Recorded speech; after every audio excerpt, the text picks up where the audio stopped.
Oh, what's going on, guys? I finally got motivated enough to get to my water pump today. This thing's all covered in gravel, so we gotta shake that out outside. Oh, mess. At least the floor's clean underneath here. So yeah, that has to go outside. This bench seat has to come off because I have to turn off some valves under here. And yeah, let's get at this thing. So I'm not going to show the whole thing, obviously, just because I've done it in a video prior to this. I'll put the link up there somewhere on the water pump replacement on the whole thing. But yeah, I just want to clean it out. I know I cleaned out one of the screens on the tap and there was all kinds of like black fine dirt, probably from when I went to the Yukon, in the screen. So I'm assuming there's something the same because my pump isn't working that well. It's really low water pressure. So either I got to turn up the water pressure or just clean it out, one of the two. Yeah, like I said, I got motivated enough to do it. So yeah, just going to tear apart some stuff and get at it.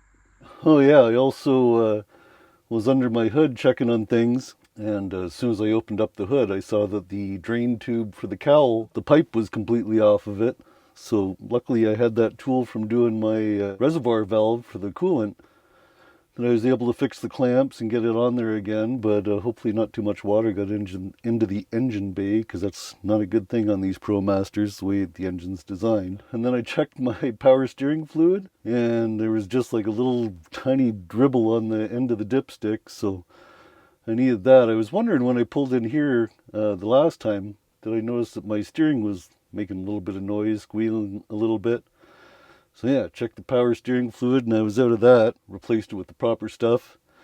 A little pricey, that stuff. I think it's some German-made stuff. But hey, it is what it is. I want to make sure I make it to Yuma and back and everywhere in between, sort of thing. So anyway, I'm going to continue with the pump and hopefully we can find a problem with it. Alright, so as you see here, I turned both fittings upwards. So if any water does come out, it's not a lot. There's a little bit of water in the bottom that I'm going to soak up. But the pump is loose now. Pull it out.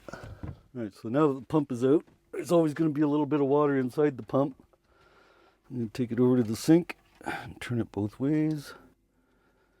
Get as much water out as I can. Alright, something else when I'm doing repairs like this, I don't like to use power tools when there's plastic fittings. Just because it's so easy to strip out the plastic threads, obviously. But I do have blue Loctite that I will be putting on each screw, just to give it that extra security. You know, going down the bumpy roads and everything else, you can vibrate all these screws loose very easily.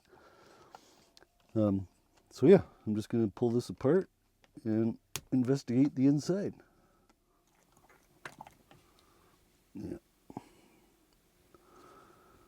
Well, I don't see any plastic bits or anything, but it does feel a bit slimy.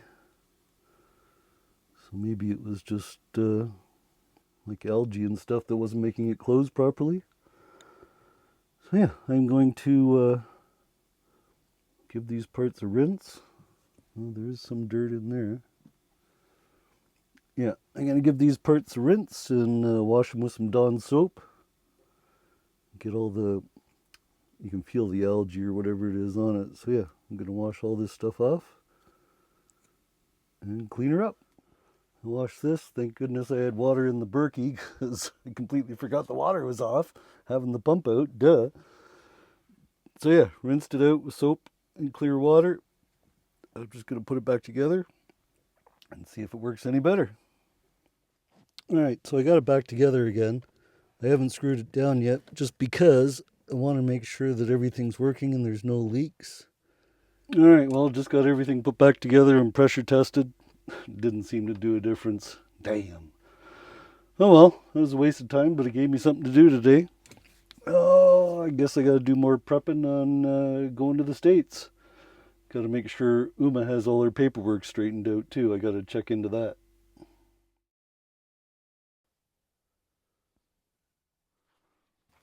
Well, that's my sign. Lots of snow coming on the mountains.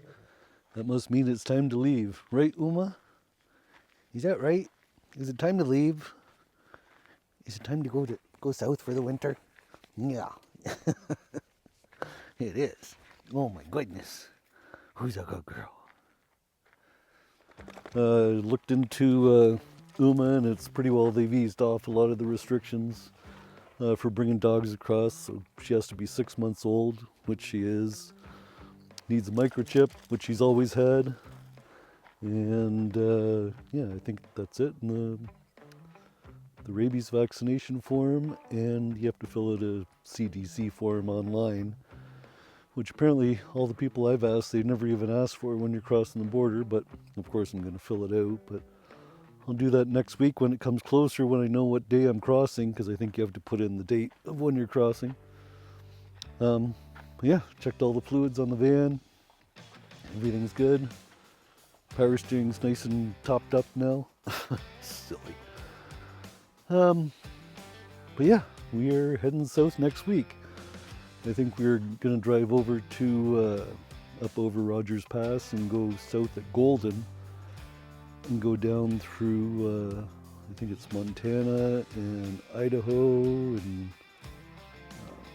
a few other states, Utah, Nevada, stuff like that. But it's cool, different way to go. I'm looking forward to that instead of going down Highway 5, which I normally always do.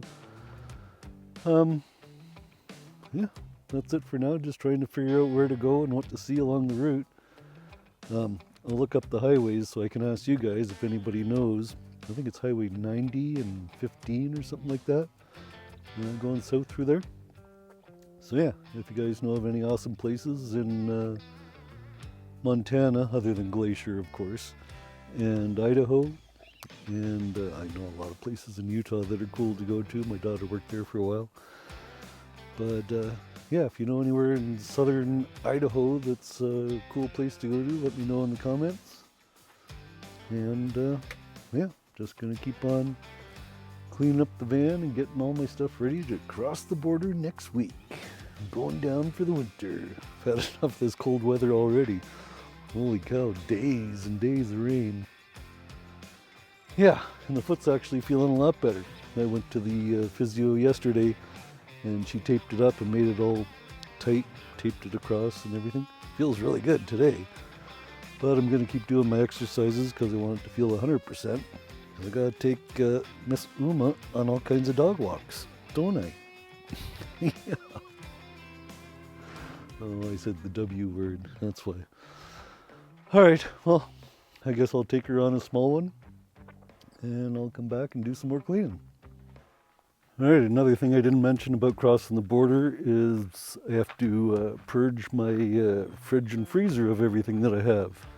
Take all the, you're not allowed meat or fruits or vegetables or anything else, so I got to clear everything out. Eat all my frozen food that I have. Having chili tonight from the chili that I made last week.